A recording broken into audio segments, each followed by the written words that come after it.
I start. No, hang on. No, you do. Are you doing well, mate? I think I'm doing well. We're just false started there. Don't worry about that. We all have these false starts occasionally, don't we? It's the age we've got to. Oh, don't go about that. Middle youth, you know what we say? Middle youth. It's all in the mind, Steve. See what I did there? It's all in the mind, Mark. What are we talking about? Well, as it's all in the mind, it'd be quite good to have a chat about something about the mind. What do you reckon? Yeah. What is mind? It sort of piqued my interest with something that I was listening to some time ago about the mind. And what do we think the mind is? What do you reckon? This is a subject that I've always had an interest in. The first thing that came to mind, that's going to get quite annoying after a while, isn't it? It is, but I like what you did there. I thought of Aldous Huxley. He wrote a little essay, really, in the 50s. I think it was 57, The Doors of Perception, which, of course, influenced The Doors as a title. And it was his time in a controlled condition with a psychologist. He took mescaline. Yep. After about an hour and a half looking at a vase of flowers, he realised that what this drug had done began to break down the rigid structure of the way he saw the world, his mind. He argues that it allowed him to see things in a liberated state. Bearing in mind, he had an interest in such things and he'd written Brave New World and so on. Yeah. I've written down 5 things I'd like to talk about when it comes to the mind. And the first one really is it a Western thing? Do we really have a mind? Because if you look at yogic tradition, the Hindu tradition, they argue that it's not just the mind. That's a Western thing, thanks to Freud, being in our head. The whole body, because of DNA, has mind or memory, if that's what you think mind is, or part of it. So, for instance, you, Steve, you've never seen your great-great-great-great-great-great-granddad, but you have his nose because of DNA. Your body remembers. And, of course, our mind, in that tradition, is part of the body. And some Hindus will argue that what we've done in the West is we've taken mind out of that equation to set it on its own little pedestal. So yes, there is a mind, but it's not the only thing in our bodies that has memory or consciousness. I don't know what you think about that.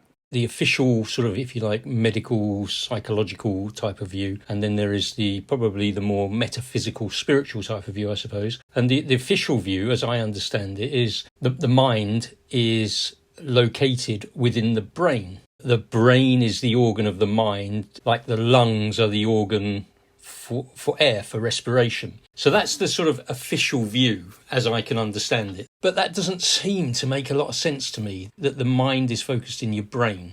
I was listening to something by Rupert Sheldrake, I think his name is, Rupert Sheldrake, and he was talking about the nature of the mind.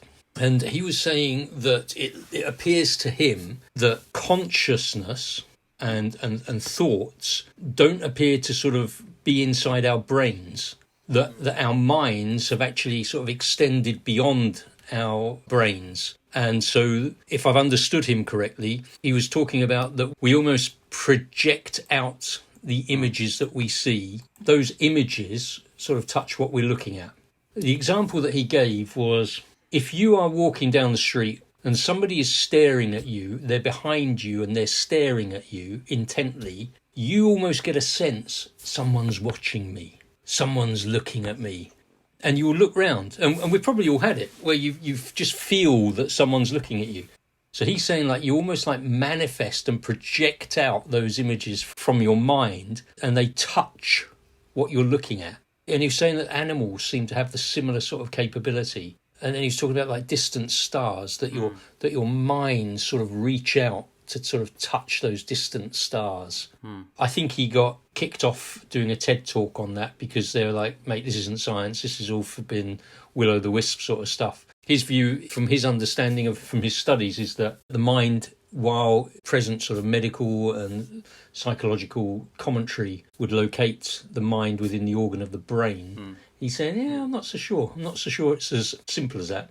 So he says there's a lot of topic of debate around consciousness and what that means. There's a couple of things that you said that I've made a note about here, and it's very similar. The thing about the mind being in the head, the ancients never used to think that. The ancients thought the mind was in the stomach and around the heart. In the gut? Yes. So you get like a gut feeling? Yes, that's right. And of course, gut has its own memory for food and stuff. Why then did it become in the head?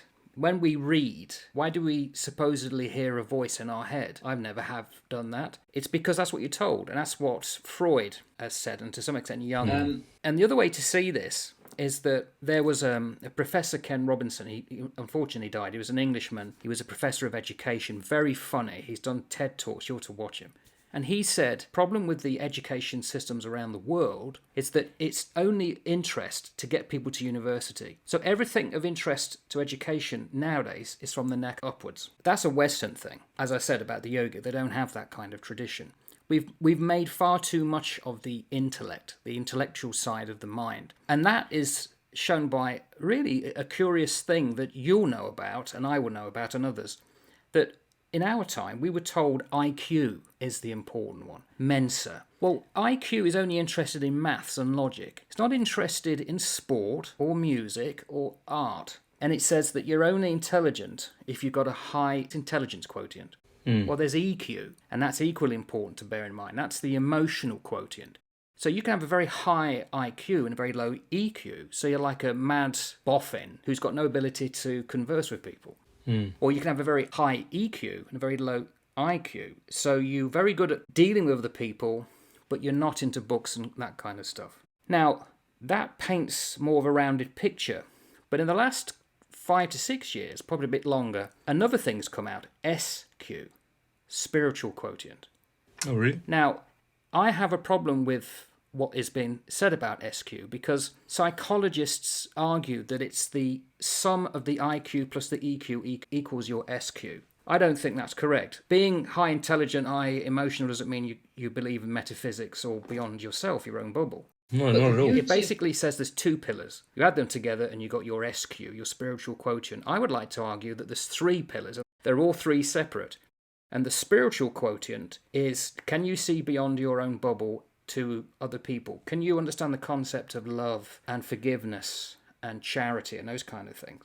And that, to me, is what mind is then. It's those things in the 3D connecting with the 5D, the 5th dimensional thing, the metaphysical of where love is and hope and charity and pain. What do you think? Yeah, I must admit, I haven't, obviously IQ and EQ I'm quite well aware of. SQ is not a term that I have actually come across, and so I'm not particularly aware of that or how that's made up. And I would be inclined, having just listened to what you've said, to agree with you that I don't see that IQ and EQ would equal SQ. I'm not so sure it would work that way. I don't think it would work that way at all. I think that there's something far deeper in it in terms of spirituality, which is a different topic probably in and of itself, because I've got quite a simplistic view of the way that we're made up. We're made up of spirit, soul and body, matter. Yeah. And within that tripartite makeup of ours, I would probably place the mind within the soulish area of our life, the soul. So the soul is made up of the mind, the will and the emotions. And the mind is just a subset of our soul. And I think that wasn't it the Platonists who saw the soul as being immaterial and floating off out there. On that basis, the mind would just be, if you like, a projection of our soul, which contains what we would call, I guess, the stuff that we see that makes us up, that life force that's in us. So mind, will and emotions, the soulish area. So when I'm talking to you, you're filtering everything through your soul, your mind, your will, your emotions. You're engaging with me in your thinking, you're listening to what I'm saying, your emotions are going up, down, or you're just like, I don't want to listen to any more of this, so I'll turn it off. Does it make you feel happy? It might make you feel sad. So all of that stuff is that part of you within you that is listening to what's going on, which is asking questions, which is perceiving things. So I think that the mind sits probably within the soulish area of our life, if you believe that we have in a soul. And I think that the soul is quite distinct from the spirit. I think that's a different thing altogether again. Dr. Peter Fenwick, who's a neuropsychiatrist, and he's been studying like near-death experiences for 50 years or so to look at what goes on there. I was reading this in Psychology Today, actually, and his research suggests that consciousness persists after death. He believes that consciousness actually exists completely independently and outside of the brain. And he's described it as like an inherent property of the universe itself, and likens it to something like dark matter or even dark energy or gravity or something like that. Does he say that people alive can connect with it? Yeah, and he sees the brain doesn't create or produce consciousness, rather it filters it. So it's like an antenna that receives and then filters this, almost like radio waves coming in. He reckons that our consciousness, actually being conscious, tricks us into perceiving like a false duality of self when there's only a unity, there's only a oneness about us. And we're not separate from all of the other aspects of the universe, but we're actually all integral and an inextricable part of it all. That's perfectly in line with what I believe. Right. That connection between the 3D and the 5D. There's a question that you could ask yourself. Is my soul mind in the body, or is my body in my soul and mind? I think there's a tendency in the West for us to imagine the mind only goes as far as the outline of your body. But it doesn't, because it's non-physical. The reason that person will know someone staring at them is because our perception isn't contained within our body. It's external. I believe, because I have family members that do this, they can see what's external. It's called an aura. Yeah. It's interesting that this Fenwick is talking almost similar, that there's a projection of energy beyond us, because energy is not bound by physicality. It's why we, in a room, can turn a radio on and receive those radio waves. We don't see them, but they're there. And that's probably what we're doing, is we're tuning into frequencies that we can't hear in the body and we can't see. With his studies around NDEs, near-death experiences, because he believes that we're not separate from all of this stuff, as you've just sort of articulated, he reckons that when we die, we then transcend the human experience of what it means to be conscious, our consciousness. And that means we then transcend any illusion that we've got about being a couple of things together, like an illusion of duality. And in his view, we then merge with the universe's great, entire, unified property of consciousness. So in his view, ironically, only in death can we be fully conscious. So we can only really understand what it means to be fully conscious, in effect, when we would look at it and go, no, mate, you're totally unconscious because you're dead. But he's saying, no, you're lifted out of that, and you only in death can you become fully conscious, because then you're not bound by this illusion that goes on around you. It was a really interesting read. I'm not sure that I would agree with it. I've got no experience in this. I've got 40 years of doing other stuff in the world, and I haven't got 50 years of study in this type of work. But it's quite interesting in terms of how he sees that there is something beyond us. From that perspective, I would be very much in agreement with him that there's far more to it than we see, and there's far more going on that we see. A bit like you were talking about with Aldous Huxley at the beginning, you know, when he was looking at that vase and how do you put it, that rigid structure and the way he saw the world started to sort of break down, and he moved into this liberated state. And perhaps when you are no longer conscious of being here in your body, you are more fully conscious in some way. And that's certainly what he seems to be saying in his experience of research around near-death experiences, which would put the mind as something far bigger and far greater than just contained within an organ, the brain, which is what the medical folk sort of go on today. Your brain dead, you're gone. Well, exactly. And also the fact when you're conscious and alive, the problem with thinking that my mind is separate to your mind, that just stokes our pride, our ego, and it makes us edge towards solipsism. Solo, we're alone, we're the only thing that matters. Certainly the ancients had this sense of connection, which we've seen to, as we've progressed into the modern world, edged away from. And I think it's a false view of the world that if you think that your mind is not connected to anything, then you are alone. But if you think that it connects out there, because we're all sharing ideas, you know, it's a bit like the ocean. Now, if you were never born, the ocean would still exist. Now you are alive, and therefore you can go down to the coast and have a real great experience with the ocean. And in your mind, you've had that experience. No one else has. As the ocean experienced you. And if you've never gone to the ocean, would the ocean care? The consciousness is beyond us. We're just not aware of it because we're in the 3D. But it's there in the 5D. It comes into the body to animate us. But when you're dead, when the meat suit collapses, that just goes back to source because it can't be destroyed. No energy can be destroyed or created. It's always been.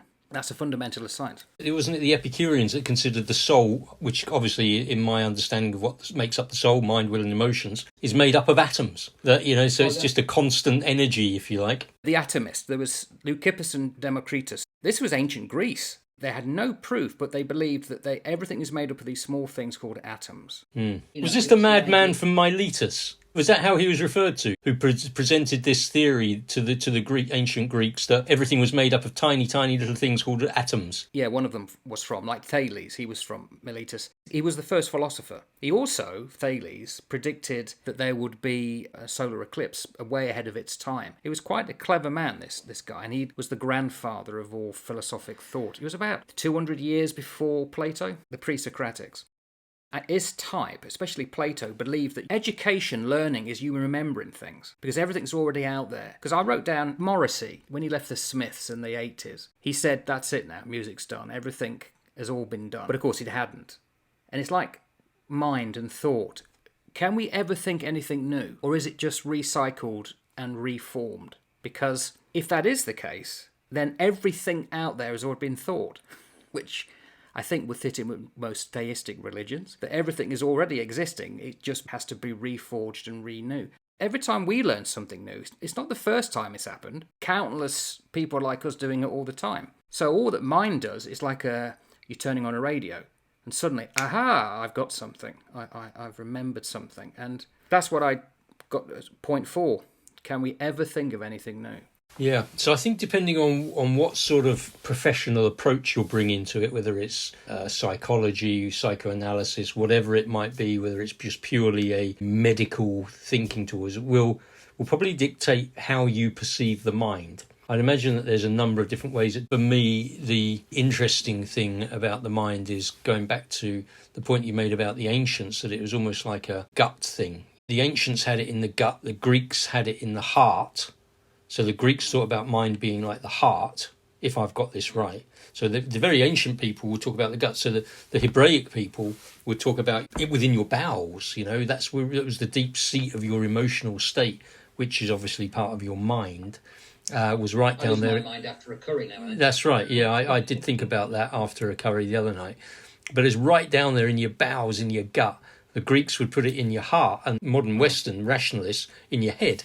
And so we've sort of gone up from the body to the head, and that's all we think about. And I think that's a huge, the age of enlightenment and modern thinking and all of that sort of thing. I think it's fine. We've seen some great advances in the world, but I feel that we have lost something by not recognising that there is far more to us than just purely being rational pieces of meat chucked together that happen to be able to do things better than the average chimpanzee swinging from the trees. There is something far more going on in us. We're not transcendent, but we're also not single-celled life forms. We've reached that point of some sort of semi-transcendence where we know there is something outside of us and we are reaching for it all the time, but we're not transcendent, so we don't get it, but we know that it's there, and we're constantly looking for something to fill that void. And I personally believe that that's why people fill that void or attempt to fill that void with so many other distractions, rather than getting back to what they should be doing, which is getting in touch with what's going on around them in a spiritual sense. And I'm not knocking people who follow New Age, but I mean being able to meditate deeply, to be able to think well, to be able to recognise that you're made up of component parts and that something is out there that is far bigger than you, and that thing that's out there that's far bigger than you actually would like you to know it. Hinduism talks about our mind being like two birds on a branch. I don't know why I keep mentioning Hinduism. I'm not a Hindu. Jiva. And I think it's Atman. So Jiva's the little one. It's the gobby one. Can't keep still. And Atman wants it just to be quiet. So what it represents is the part of our mind that's always flittering about. Because the mind is a bit like a tide. It comes in and out, and it comes in and out quickly. Where what Hindus want is to still or quiet the active part of the mind. You know, the Om symbol? Yeah. It's like a three levels of consciousness. So there is the asleep, there's awake, and there's meditative. And there's a little crescent with a dot, and that's the Turiya. You're trying to reach the bit beyond towards God. But it's the physical thing that's the barrier, because we're in the 3D. And the mind is never still for any of us. I mean, just think of the French words that came about in the last 300 years. There's déjà vu, but there's also déjà rêvé. It's the one where you're going down the street and you think, oh, I've dreamt this. Yeah. Or there's jamais vu. You realise something for the first time, like the scales have dropped from your eyes. Oh yeah, I get it now. Aha. Or the one that I always get, and especially as you get older, or if you've had too much drink, is the presque vu. It's the one where, I'm just about to understand the full knowledge of everything, and God, it's out of grasp, and then it goes, and then you wake up the next morning, you can't remember anything. I don't know if you've ever been like that, Steve. You probably last time when you had your leaving doing Gibraltar. Yeah, probably about the last time, mate.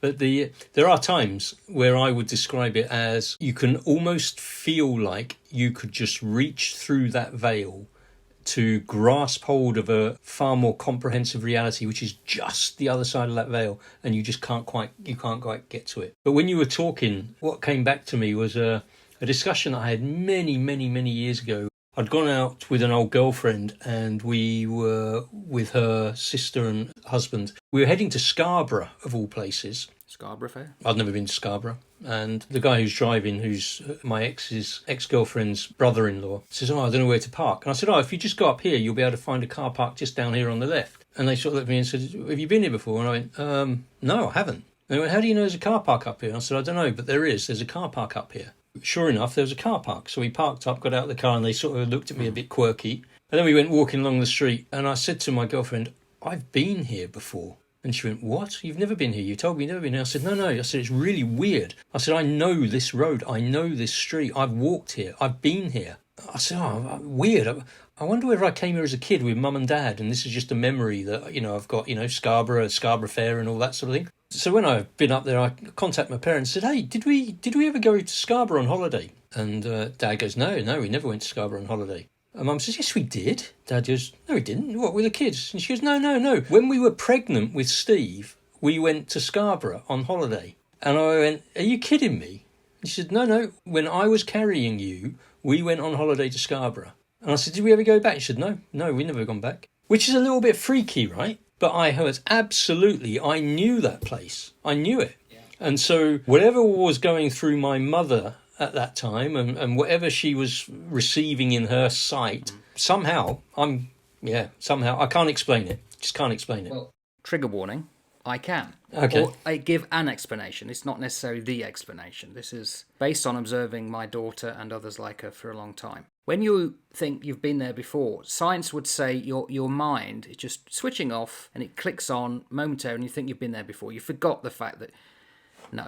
What we don't realise is how much, as fetuses in the belly of the mother, how much we are aware of around us, because they can hear noise in there, which is why if you play music to the baby in the womb, they'll respond to it very well once they're outside. Why would you know? It's only skin deep almost. Or that you have been there before in a past life. Now, I know that does not fit in with your religious belief. In the theistic traditions, you've come into this body as one soul and the time is linear. Not all people think that to be the same. They say, no, you can have multiple past lives, and it's a memory that's coming back from probably a time when you did live there. Or it's a case of precognizance. I mean, don't forget, Christians, and correct me if I'm wrong here, believe in the gifts of spirit. Yeah. Of which some is prophesying. Of course. Foreseeing the future. It's well known that people can foresee things before it happens. Intuition, or just happenstance, or just luck. But you got it right. It happens all the time. Problem, and this is what Aldous Huxley would have said, is that we create these barriers in our mind. No, that's impossible, that couldn't happen. But when you break down those barriers, expand your mind in New Age thinking, you do realise that actually, no, you can do these things. And we can all do them, but we choose not to as we grow older. Yeah, I do wonder how much we actually limit the expanse of our potential because we live within such a clearly demarcated line that we live within, the boundaries that we set, the boundaries that society sets. There's got to be so much more to it, hasn't there?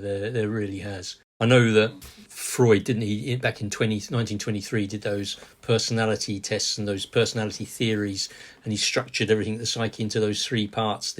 What did he call them? The id, our instincts, the ego, what is reality, and then the superego, morality, all developing at different stages within our lives. I looked at a diagram or a picture that had been described, and it was like an iceberg. And the conscious mind, which is the ego, and the superego sit above the surface. That's the bit that you can see. And then the unconscious mind is the id, our instinct. Maybe a little bit of the ego and the superego, but it's mainly our sort of instinctive stuff.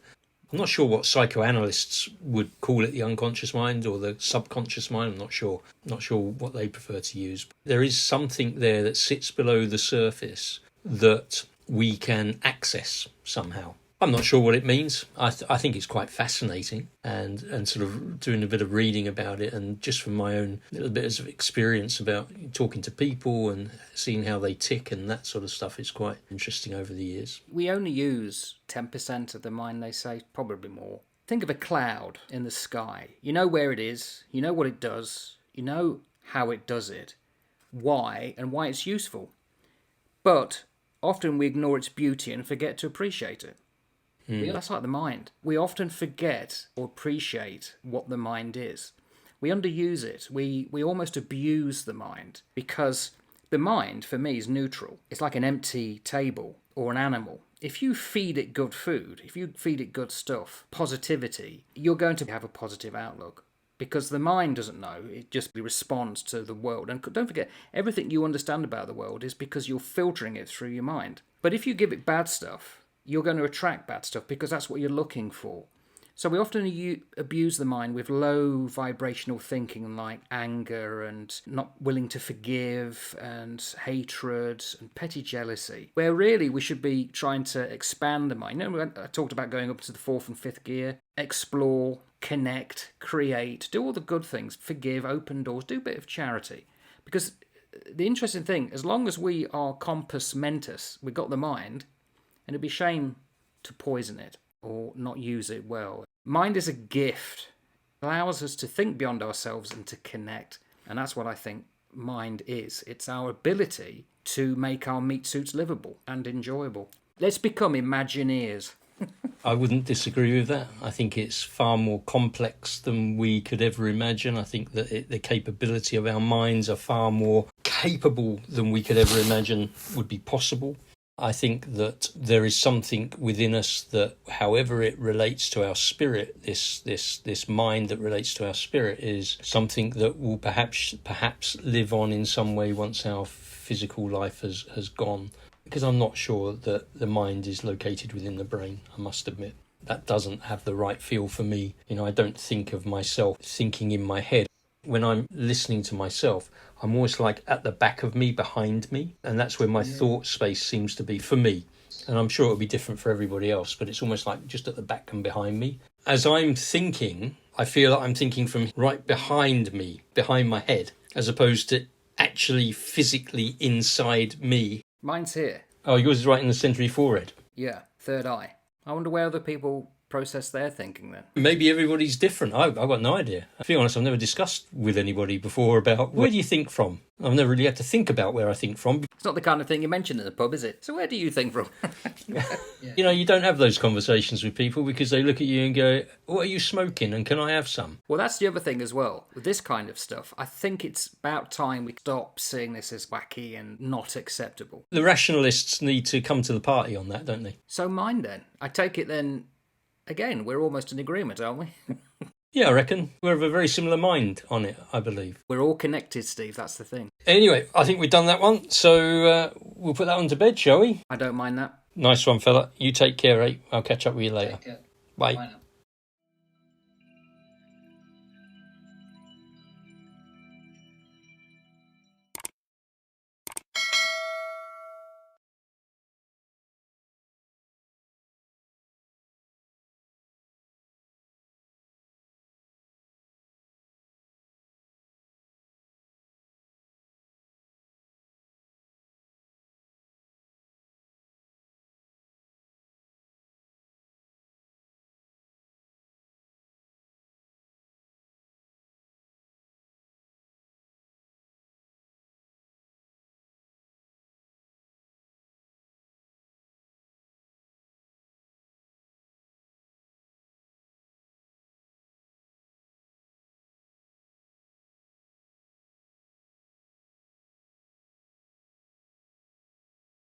When I was 17.